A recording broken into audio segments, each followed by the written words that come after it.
Hello everyone, welcome back to the channel. My name is Marco and today we are back with more One Piece.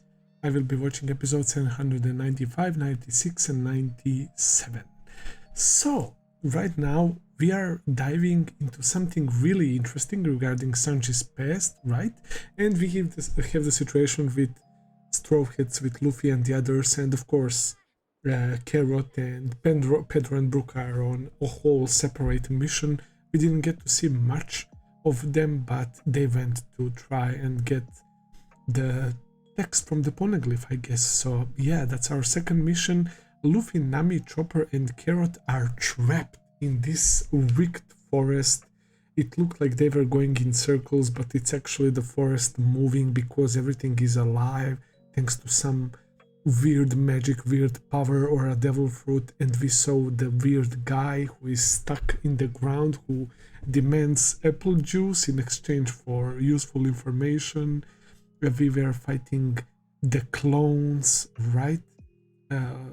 Luffy, Sanji's Pudding's clone, and it was all orchestrated by Brulee, and Brulee is also a name of dessert, of food, right? So makes sense because she is another one of Big Mom's daughters, right? And she does really look like some sort of witch, man, and it seems like this forest is very fitting to her, man, so it has to be her power, right? So yeah, there is that, and we are constantly cutting back from that to Sanji, from Sanji to the forest and all of that.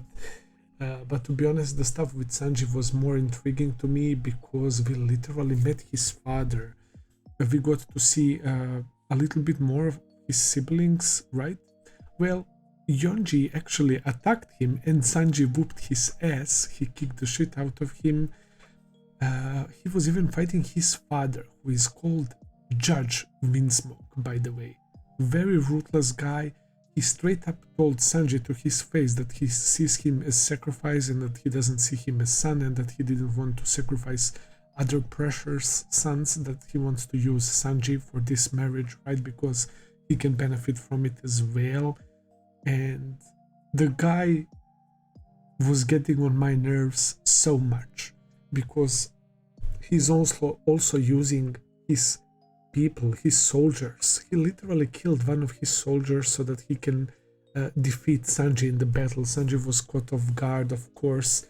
I still believe that if Sanji went full strength there, I was not that impressed by Judge. I think that Sanji would easily whoop his ass, man. But yeah, it's so fucking messed up to see them using alive human beings as like their meat shields, right? They sacrifice their lives for them, literally. And on top of everything, he gave Sanji those like bracelets so that he can't leave the territory, right?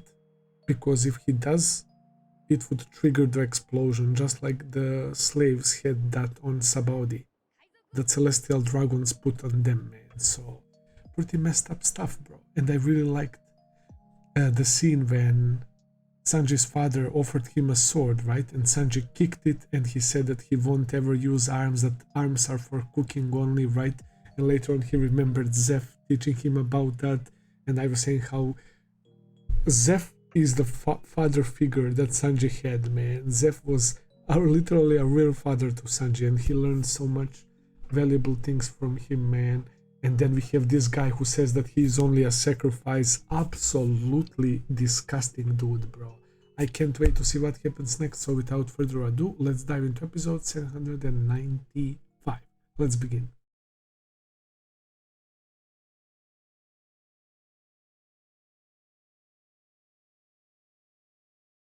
And it's just a piece of paper, and this guy Cracker is doing that, right? And they're like getting like knocked out and all of that, man. But yeah, another pretty solid set of episodes, man. This arc continues with its theme, right, of having all these diverse characters and enemies that are goofy but also dangerous at the same time. And as I said, I'm getting like the proper like introduction to what it means to face an emperor, man. And it looks like we are going to have tons of trouble dealing with her children, let alone like even reaching Big Mom herself, man. It's clearly a sign that we are not like still ready for all of this, man. It's still like too like overwhelming, bro. This guy Cracker seems like a trouble. He has this thing that emits like this aura that is like some sort of strong pressure, but it doesn't seem like regular haki that we saw in these past 790 episodes, bro. So it might be something else that's like only affecting the objects and the other plants and beings that are possessed by the fragments of some people's souls, right? So maybe if they sense Big Mom or her children, that's how they react.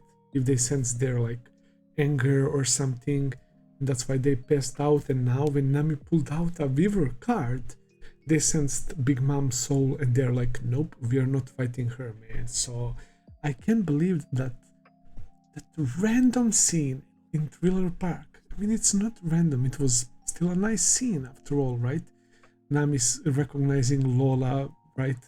That she was talking to her zombie and they became friends, and Lola mentioning that her mom is a pirate and giving her the vivre card. And now, like 500 episodes later, bro, it's becoming useful, and that's something I appreciate so much about One Piece. It always makes me happy to see something like this. Crazy. Who would have thought that she has a twin sister? Or maybe they're not twins, because they look kind of similar, but we saw that Pound is their father and Big Mom is their mom, so again, I don't want to be rude or anything like that. They are very nice. They're super nice, man. But yeah, with Pound and Big Mom, bro, it makes sense that they would look something like that, right? That's how genetics work, man. You can't go against that. So yeah. So Lola, we know that is good, and Chiffon, was it, right? She also helped Sanji. And I thought it was Lola, actually, that she remembered him, but now it makes sense that she didn't interact with Sanji at all, right? I thought maybe she is hiding that information, but it's literally that she doesn't know who Sanji is, but she still helped him on the boat on the way here, man. So that was pretty dope. We didn't get to see my boy Sanji though, but this stuff in Seducing Forest is getting way more interesting than before. Now with complete reveal about Brule and her scary powers, the mirror world, Carrot and Chopper being there, while Nami and Luffy are now facing these homies and Cracker, right? We are gonna have our first big battle here, I guess. Luffy against Cracker, bro. So I can tell that that's gonna be something very interesting. I'm pretty hyped about that. Peckham's died again, but realistically, getting shot, falling off the cliff as a devil fruit user in the sea water surrounded by many sharks, like, that's something that would guarantee someone's death, but not in One Piece, baby. We don't know what might happen, bro. It's still not confirmed. Pedro and Brooks' reactions to finding out that they literally know about everything was hilarious. They need to be very careful. And yeah, Pudding didn't go to Sanji because she was probably intercepted by these people annoying her to try dresses and all of that. So yeah, I will end it here for today. Thank you for watching. I hope that you enjoyed. If you did, please consider subscribing, leave a like, comment, all that good stuff as always. Check out my Patreon page if you want to see full and early reactions. I will be seeing you very soon with another video. Until then, take care and have a nice day. See ya, guys.